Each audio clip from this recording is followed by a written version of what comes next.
হবিগঞ্জের বানিয়াচং উপজেলার আতুকুড়া হাওরের বুক জুড়ে বন্যার ক্ষত এখন স্পষ্ট। আর সেই ক্ষতের সবচেয়ে বড় সাক্ষী যেন এই বৃদ্ধ দম্পতি।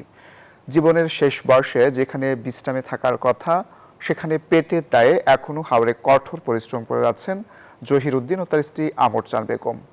সরকারি মানবিক সহায়তার তালিকাতেও নাম ওঠেনি এই বৃদ্ধ দম্পতির। অন্যদিকে জেলার হাজারো কৃষক এখনও ধানের ন্যায্য মূল্য ও সহায়তা থেকে বঞ্চিত।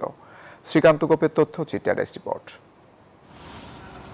হবিগঞ্জে আকস্মিক বন্যায় ভয়াবহ ক্ষতির মুখে পড়েছেন কৃষকরা। বিস্তীর্ণ মাঠ জুড়ে ধান আর খড় শুকাতে ব্যস্ত সময় পার করছেন কৃষকরা।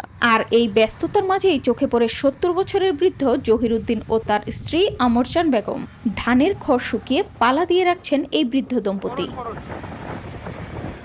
বয়সের ভার, দারিদ্র্যের কষাঘাতে নীরব আর্তনাদ হয়ে উঠেছে এই দম্পতির জীবন। তবুও থামেনি সংগ্রাম। ৪ মেয়ের বাবা জহির উদ্দিন অনেক কষ্টে ৩ মেয়েকে বিয়ে দিয়েছেন। নিজের ২.৫ খেট জমির পাশাপাশি আরো ২.৫ খেট জমি বর্গা নিয়ে চাষ করছিলেন তিনি। যে হানু করছিলাম মিকান লইয়া গেছি গিয়া ফাইনে দোষটি আবার ২.৫ খেট জায়গা দোষটি।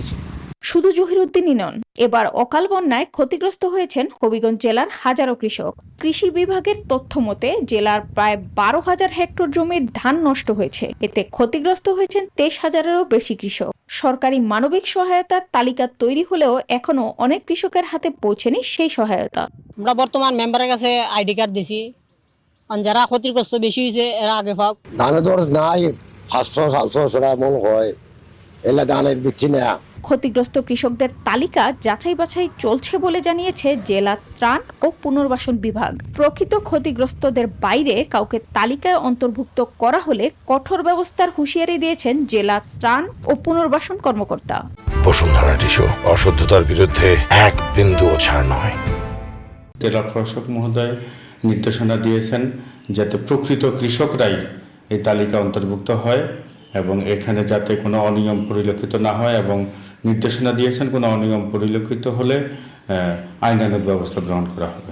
এবারের অকাল বন্যায় জহির উদ্দিনের মতো বৃদ্ধ কৃষকদের কাছে এখন সবচেয়ে বড় প্রশ্ন, কিভাবে চালাবেন আগামী দিনের জীবনযুদ্ধ। Desk report, news 24।